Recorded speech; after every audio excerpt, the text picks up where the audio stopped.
मेरे दोस्तों, एक बार फिर से फ़लस्तीन के साथ भारत खड़ा है। जी हाँ, फ़लस्तीन के लिए वादा किया था भारत सरकार ने कि 5 मिलियन US$ हम मदद पहुंचाएंगे गाज़ा को, जिसमें से पहली खेप $2.5 मिलियन पहले ही दे दिया था। अब जो बचा कुछ 2.5 मिलियन है, भारत ने वो भी दे दिया है। आप स्क्रीन पर रिपोर्ट देख सकते हैं और इस रिपोर्ट को फुल स्क्रीन में इसीलिए लगा रहा हूँ ताकि आप ध्यान से पढ़िए। दोस्तों, फ़लस्तीन के अंदर जो भारत की एम्बेसी है उसने साफ कहा है कि हमने फ़लस्तीन के लोगों की मदद के लिए $5 मिलियन जो देने का वादा किया था वो वादा वफा कर दिया है। मेरे दोस्तों, कमाल की बात तो ये है कि जो अंधभक्त इजराइल के सपोर्ट में आई स्टैंड विथ इजराइल लिख रहे थे, उनके मुंह पर खुद भारत की सरकार ने थूकते हुए फ़लस्तीन का साथ दिया है। जी हाँ, अगर मोदी सरकार ना चाहती तो फ़लस्तीन को मदद नहीं मिलती। मेरे दोस्तों, इजराइल को ये जंग उसी पर भारी पड़ रही है और सारी दुनिया पर भारी पड़ रही है। इतिहास गवाह है कि जब जब कुरान पाक और इस्लाम को बदनाम किया गया है, उतना ही कुरान पाक और उतना ही इस्लाम और उतना ही अल्लाह का नाम उभर कर सामने आया है।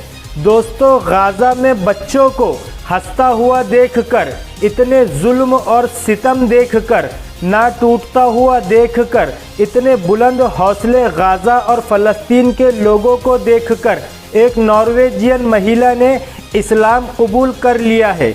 उसने कहा है कि वो कौन सा ही इस्लाम होगा, कैसा ही इस्लाम होगा जिसके मानने वाले चारों तरफ लाशों के टुकड़े बिखरे हो और सर पर मौत हो, इसके बावजूद उनकी आंखों में खौफ ना हो। वो क्या ही मज़हब होगा, इसीलिए उसने इस्लाम कबूल कर लिया है। आप देख लीजिए।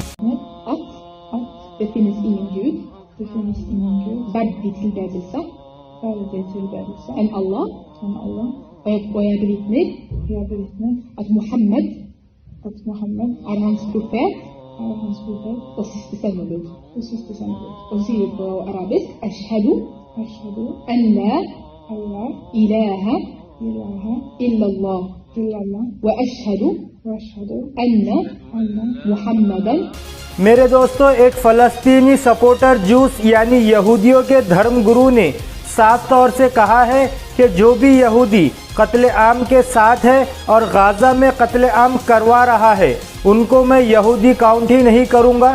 सुन लीजिए। Jews live peacefully all over the world. The most dangerous place is the state of Israel. How they can justify themselves? They say, I want to bring a safe haven for Jewish people. They bring any safeness. They're only bringing bloodshed after bloodshed after bloodshed. And I'm speaking for Jewish people, not for Palestinians. For Jewish people, they're bringing unsafeness. The state of Israel is a rebellion against God, and they will not succeed.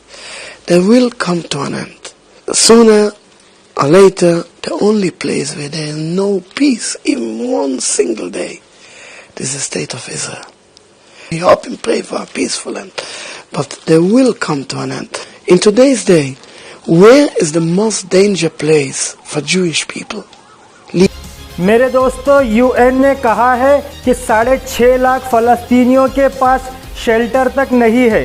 वो ज़मीन पर ही सो रहे हैं, एक जगह से दूसरी जगह, दूसरी से तीसरी जगह जाने पर मजबूर है। दोस्तों, आपको बता दूं कि 8,800 बच्चों को 82 दिनों में इजराइल कत्ल कर चुका है।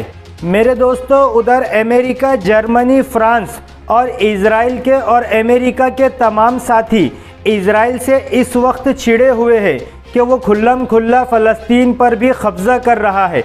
सभी विरोध कर रहे हैं, मना कर रहे हैं। इसके बावजूद भी इजराइल अपनी औकात दिखाते हुए ऐलान कर रहा है कि 1600 से 1700 नए मकान यहूदियों के जेरूसलम में फ़लस्तीनियों के मकानों को तोड़कर बनाएंगे।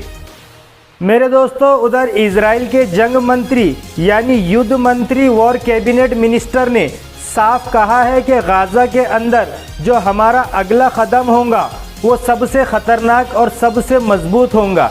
यानी हालात सुधरने वाले नहीं हैं बल्कि बिगड़ने वाले ज़्यादा है। दोस्तों, आज की रिपोर्ट में इतना ही। अगर आपने अभी तक हमारे चैनल को सब्सक्राइब नहीं किया है तो चैनल को सब्सक्राइब कीजिए, रिपोर्ट को ज़्यादा से ज़्यादा शेयर कीजिए। मिलते हैं अगली रिपोर्ट में, तब तक के लिए अल्लाह हाफ़िज़।